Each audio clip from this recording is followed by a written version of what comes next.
नमस्कार दोस्तों, जय हिंद, वंदे मातरम। दोस्तों मैं आपके साथ जायसवाल सर। सभी प्यारे मित्रों का वेलकम, अभिनंदन है। टीचर्स फैमिली, शिक्षकों के परिवार, पावर्ड बाई शिक्षा ही प्रकाश है।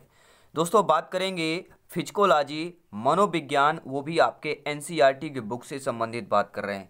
हर एक क्वेश्चन आपके एनसीईआरटी बुक से लिया गया है, क्योंकि आपको पता है पूरी शिक्षा शास्त्र, पूरा पेडागोजी जो है 50% से लेके 60% तक जो है मनोविज्ञान फिजिकोलॉजी के आधार पर रहता है। यहीं से क्वेश्चन ज़्यादातर बनते हैं आपका। तो यह बहुत ही सेशन इंपॉर्टेंट होने वाला है। तो आइए दोस्तों, प्रथम क्लास जो है, पहली क्लास हमने इसके पहले बेहतरीन कंसेप्ट के वाइज हमने मनोविज्ञान के क्लास देखे। अब आपकी यह सेशन चल रहा है, एमसीक्यूज कर रहे हैं। तो पहला प्रश्न है, सभी प्यारे मित्र अगर पहली बार विजिट कर रहे हैं तो एक बार चैनल को दिल से सब्सक्राइब करें, क्योंकि आपका अपना परिवार है, टीचर्स फैमिली है। पहला प्रश्न है, और आपको अगर प्रत्येक प्रश्न का आंसर बनता है, 25 महत्वपूर्ण क्वेश्चन रहने वाले हैं, और 25 में से आप लोगों को कमेंट करके बताना भी है कि आपका स्कोर क्या है। सभी प्यारे मित्र कमेंट करेंगे। जिनका सपना है अध्यापक अध्यापिका बनना, शिक्षक बनना, हर एक भाई बहन, हर एक गृहिणी। पहला प्रश्न है, ज्ञान ही सद्गुण है प्रसिद्ध कथन किस मनोवैज्ञानिक से संबंधित है। क्या कह रहा प्रश्न कि ज्ञान ही सद्गुण है, यह कथन जो है प्रसिद्ध मनोविज्ञान से संबंधित है। सुकरात से संबंधित है, विलियम वुंट से है, क्लार्क से, या हरमन रोसा से। आपका कमेंट, आपका फीडबैक क्या कहता है, सभी प्यारे मित्र कमेंट करेंगे। I think option number A यहाँ पर सही हो जाएगा कि ज्ञान ही सद्गुण है प्रसिद्ध कथन सुकरात मनोवैज्ञानिक से संबंधित है। पहला ऑप्शन सही हो जाएगा। अगर और भी प्रश्न आते हैं सुकरात से संबंधित, और भी कथन है, मुझे अपने ज्ञान का ज्ञान है, मुझे अपने ज्ञान का ज्ञान है, कथन किसका मनोवैज्ञानिक था, सुकरात का है। मैं कुछ नहीं जानता, यह कथन है सुकरात का है। ज्ञान ही सद्गुण है, यह सुकरात मनोवैज्ञानिक का कथन है। और ज्ञान ही सद्गुण और सद्गुण ही ज्ञान है, यह किसका कथन है, यह आपके सुकरात मनोवैज्ञानिक का कथन है। यह आपको ध्यान देना, हर एक कंसेप्ट, हर एक क्वेश्चन को नोट कर लेना है। सुकरात की अध्ययन पद्धति को दोस्तों क्या कहा जाता है, विकासात्मक पद्धति, द्वंद्वात्मक पद्धति, प्रयोगात्मक पद्धति, या अनुकरणात्मक पद्धति। जी हाँ, ये आपके जो फिजिकोलॉजी मनोविज्ञान का क्वेश्चन है, सभी पार्ट का है, ऑल सब्जेक्ट का है। यहाँ पे फिजिकोलॉजी के जो क्वेश्चन है ऑल सब्जेक्ट में पूछे जाते हैं, आपको पता है। तो सभी सब्जेक्ट का पूरा निचोड़ मिलेगा आपका, वो भी आपके एनसीईआरटी बुक के पैटर्न पर, जो आपके एग्जाम में क्वेश्चन आते हैं, क्रिएट होते हैं, संभावित प्रश्न होने वाले हैं। तो सुकरात की अध्ययन पद्धति को दोस्तों क्या कहा जाता है, सभी प्यारे मित्र कमेंट करेंगे। सुकरात की जो अध्ययन पद्धति है, इसको द्वंद्वात्मक पद्धति कहा जाता है। ऑप्शन नंबर बी दोस्तों सही हो जाएगा। तीसरा प्रश्न है प्यारे मित्रों, स्क्रीन पर दिया गया है, सभी प्यारे मित्र कमेंट करेंगे। सभी मित्रों को जय हिंद, वंदे मातरम, इंकलाब जिंदाबाद। एनर्जी डाउन नहीं करना है, एनर्जी बरकरार रहेगी तो सिलेक्शन का रास्ता भी बरकरार रहेगा। तीसरा प्रश्न है दोस्तों, मन और ऊर्जा मनोविज्ञान का जनक कहा जाता है। अब्राहम मैस्लो को, विलियम मैकडूगल को, मैक्स वर्दीमर को, जॉन डीवी को कहा जाता है। नीचे कमेंट बॉक्स से फटाफट कमेंट करेंगे। मन और ऊर्जा मनोविज्ञान का जनक दोस्तों किसको कहा जाता है, मन और ऊर्जा। तो राइट ऑप्शन हम किस ऑप्शन करेंगे, यहाँ पर बी ऑप्शन दोस्तों सही हो जाएगा। हम विलियम मैकडूगल की बात कर रहे हैं। मन और ऊर्जा का मनोविज्ञान का जनक विलियम मैकडूगल को कहा जाता है। चौथा प्रश्न है दोस्तों, स्क्रीन पर है, शिक्षा प्रणाली में अनुकरण को विशेष महत्व दिया जाता है या महत्व दिया है। शिक्षा प्रणाली में अनुकरण को विशेष महत्व प्लेटो ने दिया है, रूसो ने दिया है, ठीक है, जॉन लॉक ने दिया है, या आपके अरस्तु ने दिया है। नीचे कमेंट बॉक्स है, फटाफट कमेंट करेंगे। हर एक क्वेश्चन का अंत में बताना भी है कि इस सेशन में 25 में से कितना स्कोर है। तो शिक्षा प्रणाली में अनुकरण को विशेष महत्व देने वाले और कोई नहीं, आपके हम प्लेटो की बात कर रहे हैं। जी हाँ दोस्तों, पहला ऑप्शन सही हो जाएगा। सभी पैरामीटर नोट कर लें, स्क्रीनशॉट भी ले सकते हैं, गैलरी में सेव कर सकते हैं, दूसरों को भी शेयर कर सकते हैं। पांचवा प्रश्न है प्यारे मित्रों, किस मनोविज्ञानी को जनतंत्रीय शिक्षा का सबसे बड़ा व्याख्याता माना जाता है। टर्मन को, सिगमंड फ्राइड को माना जाता है, जॉन डीवी को, या किलपैट्रिक को माना जाता है। सभी प्यारे मित्र कमेंट करेंगे, सभी प्यारे मित्र कमेंट करेंगे। जी हाँ, किस मनोविज्ञान को जनतंत्रीय शिक्षा का सबसे बड़ा व्याख्याता माना जाता है। राइट ऑप्शन जाएगा। अगर आप जो भी आपका कमेंट हो, फीडबैक हो, नीचे कमेंट बॉक्स में करते रहें। राइट ऑप्शन जाएगा, जॉन डीवी की बात करते हैं। जी हाँ, मनोविज्ञान को जनतंत्री, हर एक जनतंत्र को क्या है, जान प्राणी रहती है। जान क्या है, सभी लोग जानते हैं। जान क्या है यहाँ पे, सभी लोग जानते हैं। जान का यहाँ पर प्रेम रहता है, जान बचाने का। तो जनतंत्री जान डीवी, यह आपको ध्यान देना है। तो किस मनोविज्ञान को जनतंत्रीय शिक्षा का सबसे बड़ा व्याख्याता माना जाता है, आपके जान डीवी को माना जाता है। अगला प्रश्न है प्यारे मित्रों, करके सीखने के सिद्धांत के पक्षधर आपके पावलोव हैं, फ्रायड हैं, फ्रोबेल हैं या जान डीवी की बात करते हैं। किंडर गार्डन पद्धति के आपके जन्मदाता फ्रोबेल हैं, सभी प्यारे मित्र जानते हैं। और करके सीखने के सिद्धांत के जो पक्षधर माने जाते हैं, करके सीखने के, ध्यान दीजिएगा, करके सीखने पर, क्योंकि हम करके सीखते हैं। हम जो भी क्रिया करते हैं, हम जो भी सारी चीज़ें पढ़ते हैं, लिख के जो सीखते हैं, वो आपको पता है हमारा माइंड बहुत ही जल्दी एब्जॉर्ब और क्या एक्सेप्ट करता है। उसी प्रकार करके सीखने के सिद्धांत के जो पक्षधर कहलाते हुए हमारे जान डीवी ही कहलाते हैं। ये आपको ध्यान देना है। डी ऑप्शन को लॉक किया जाए। 7वां प्रश्न है प्यारे मित्रों, इंद्रियों के माध्यम से प्रशिक्षण देने वाला या देने वाली मनोवैज्ञानिक है। कार्ल जुंग है, चार्ल्स स्किनर है, जेम्स एंजिल है या मारिया मोंटेसरी है। नीचे कमेंट बॉक्स है, फटाफट कमेंट करेंगे। जी हाँ, इंद्रियों के माध्यम से प्रशिक्षण देने या देने वाली मनोवैज्ञानिक कौन है। अब देखिए, जब देने वाला होगा तो देने वाला ही ऑप्शन रहेगा। देने वाली का ऑप्शन देने का अर्थात यही है कि हमारा ऑप्शन नंबर डी यहाँ पे सही हो जाएगा। इंद्रिय के माध्यम से प्रशिक्षण देने वाली मनोवैज्ञानिक मारिया मोंटेसरी हो जाएगी। 8वां प्रश्न है, किनके अनुसार शिक्षा में अनुभवों के द्वारा सीखने को प्रधानता दी जाती है। मैकडूगल, पावलोव, किलपैट्रिक या वर्दीमर की बात कर रहे हैं। सभी प्यारे मित्र वीडियो को लाइक कर लेंगे एक बार दिल से। जितने प्यारे भाई बहन हैं चैनल को पहली बार विजिट कर रहे हैं तो मुझे कहने की ज़रूरत नहीं, आप लोग ऑलरेडी कर ही चुके हैं होंगे, ठीक है। चैनल को सब्सक्राइब, बेल आइकन जरूर प्रेस करें ताकि लेटेस्ट नोटिफिकेशन आपको मिलता रहे। तो दोस्तों, शिक्षा में अनुभवों के द्वारा सीखने को प्रधानता दी जाती है, किसके अनुसार है, तो राइट ऑप्शन हो जाएगा, हम बात कर रहे हैं किलपैट्रिक की बात कर रहे हैं। शिक्षा में मनोवैज्ञानिक आंदोलन का सूत्रपात करने का श्रेय किस मनोवैज्ञानिक को जाता है। अरस्तु को जाता है, प्लेटो को जाता है, सुकरात को जाता है, रूसो को जाता है। सभी प्यारे मित्र कमेंट करेंगे। जी हाँ, किसको जाता है। शिक्षा मनोवैज्ञानिक में आंदोलन का सूत्रपात करने का श्रेय, आंदोलन का सूत्रपात करने का श्रेय किसको जाता है, तो हमारा ऑप्शन नंबर सही होना चाहिए, रूसो की बात कर रहे हैं। किसकी बात कर रहे हैं प्यारे मित्रों, हम रूसो की बात कर रहे हैं। तो मनोवैज्ञानिक आंदोलन का सूत्रपात का श्रेय किसको जाता है, तो आपके मनोवैज्ञानिक रूसो को जाता है। 10th नंबर क्वेश्चन, इसके बाद 15 बेहतरीन लाजवाब क्वेश्चन रहेंगे, क्योंकि ये 25 MCQs का यह आपका सेशन और पार्ट होने वाला है। पहला क्लास है, पहला पार्ट है। सभी प्यारे मित्र वीडियो को लाइक करते रहें, शेयर करते रहें। आने वाली क्लासेज उम्दा, लाजवाब, बेहतरीन होने वाली है, क्योंकि सिलेक्शन यहाँ पर दोस्तों सर्वोपरि है। शिक्षा मनोविज्ञान को शिक्षक निर्माण की आधारशिला माना गया है। चार्ल्स स्किनर ने माना है, अल्फ्रेड बिने ने माना है, जीन पियाजे जी ने माना है या वाटसन ने माना है। सभी प्यारे मित्र कमेंट करेंगे। शिक्षा मनोविज्ञान को शिक्षक निर्माण की आधारशिला किसने माना है, तो किसने माना, चार्ल्स स्किनर ने माना है। ए ऑप्शन को यहाँ पर लॉक कर देंगे,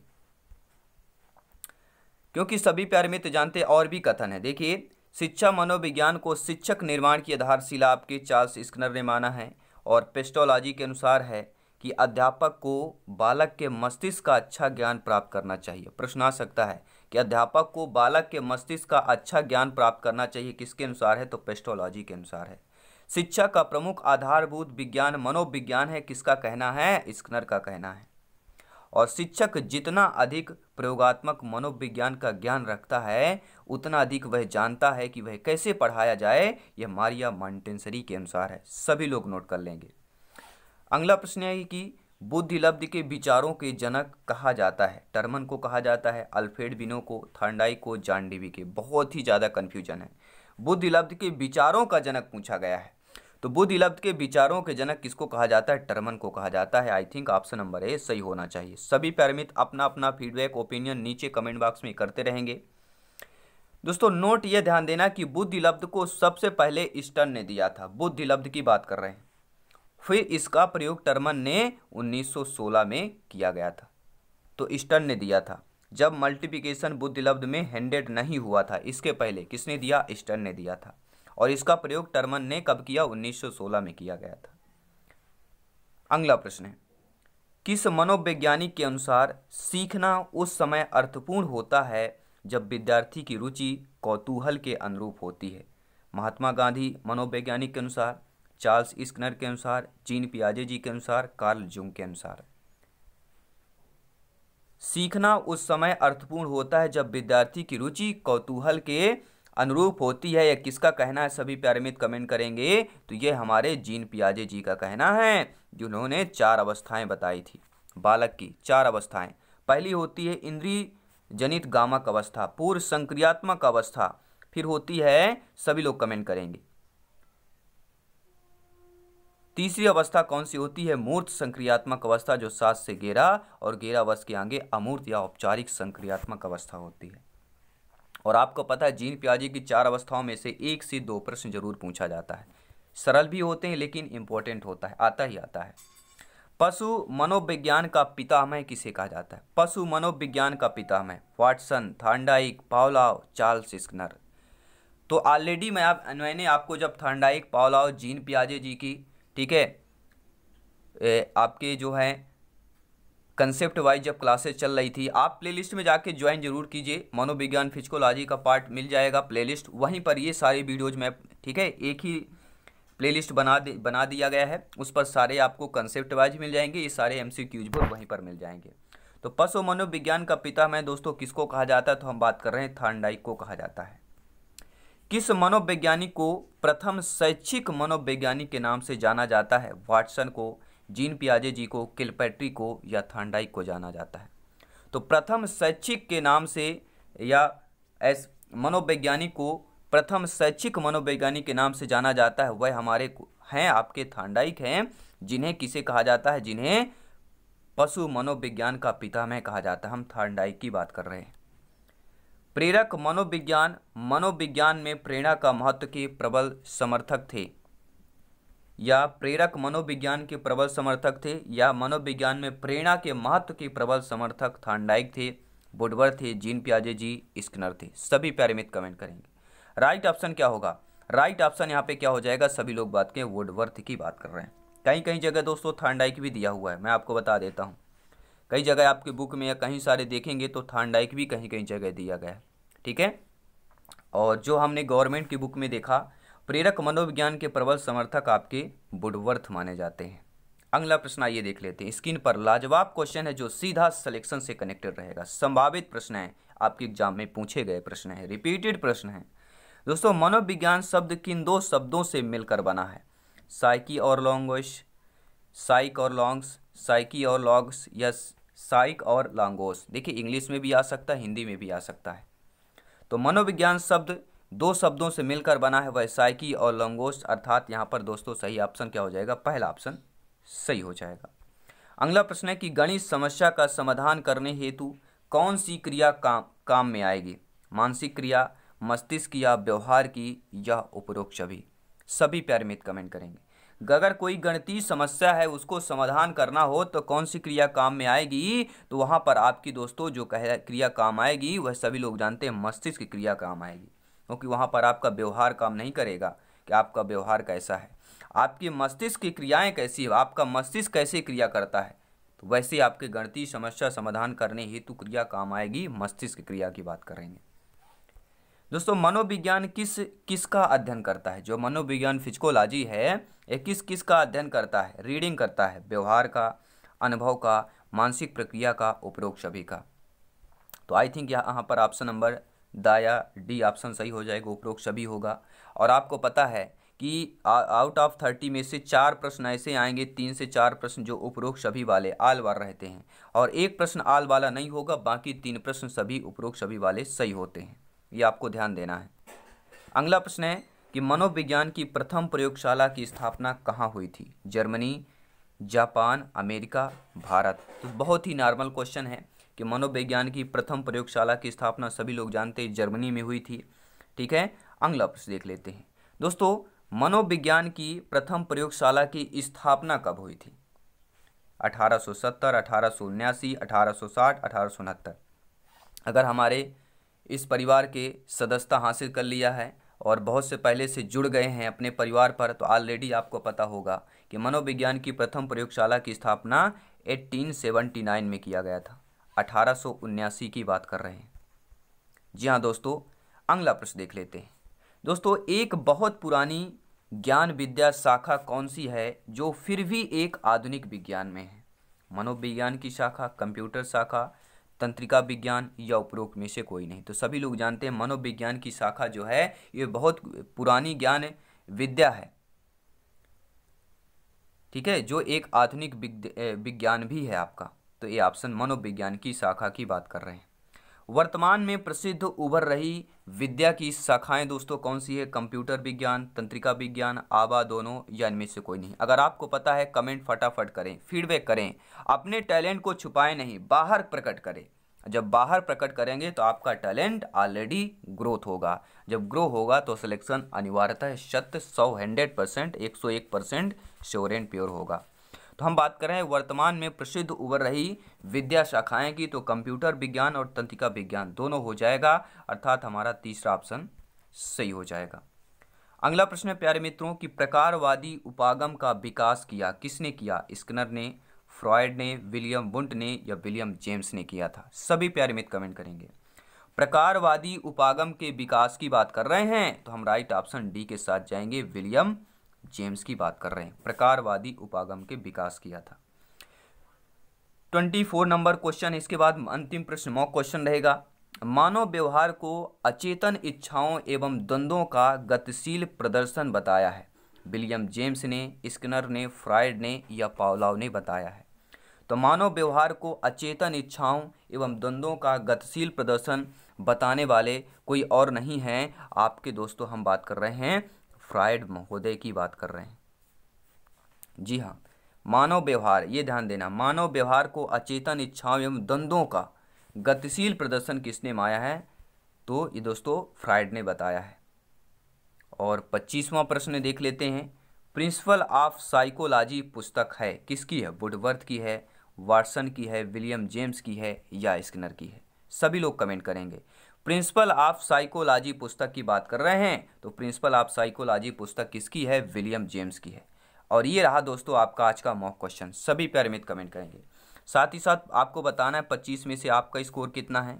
अगर आप 20+ यहाँ पे कर रहे हैं तो वाकई में आप लोग जीनियस है दोस्तों। जी हाँ, आप लोग वाकई में तैयारी बेहतरीन से लगातार करते आ रहे हैं। अगर कोई नहीं, अगर आप कम आ रहे हैं तो कोई यहाँ पे अपने आप को नहीं करना है, जाके प्लेलिस्ट में चेक करना है। सारी क्लासेज जितना जब भी टाइम मिले सारी वॉच कर लेना, देख लेना है और रफ पेन उठा के सारे यहाँ पे लिख लेना जो भी इंपॉर्टेंट पॉइंट हो। चलिए मॉक क्वेश्चन की बात करते हैं। गेस्टाल्ट मनोविज्ञान का उदय हुआ जर्मनी में उदय हुआ, रूस में उदय हुआ, अमेरिका में उदय हुआ या फ्रांस में उदय हुआ था? जिनको भी कमेंट था नीचे कमेंट, जिनको पता हो ठीक है तो नीचे कमेंट जरूर करें, अपना टैलेंट दिखाएं और सभी प्यारे मित्र कमेंट करेंगे। आई थिंक नेक्स्ट क्लास में सभी प्यारे में जितने भी कमेंट करेंगे सभी का नाम अनाउंस किया जाएगा जिन्होंने कमेंट किया था। नेक्स्ट क्लास में अंत में, वीडियो के अंत में सभी का नाम अनाउंस करेंगे। कल की बात करेंगे, नेक्स्ट सेशन की बात कर रहे हैं। तो चलिए सभी प्यारे मित्र कमेंट करेंगे। आई होप सभी प्यारे मित्र अच्छे तरीके से समझ पाए होंगे। इसी तरह कमेंट करते रहें, फीडबैक देते रहें, लाइक शेयर करते रहें। सभी मित्रों को जय हिंद, वंदे मातरम।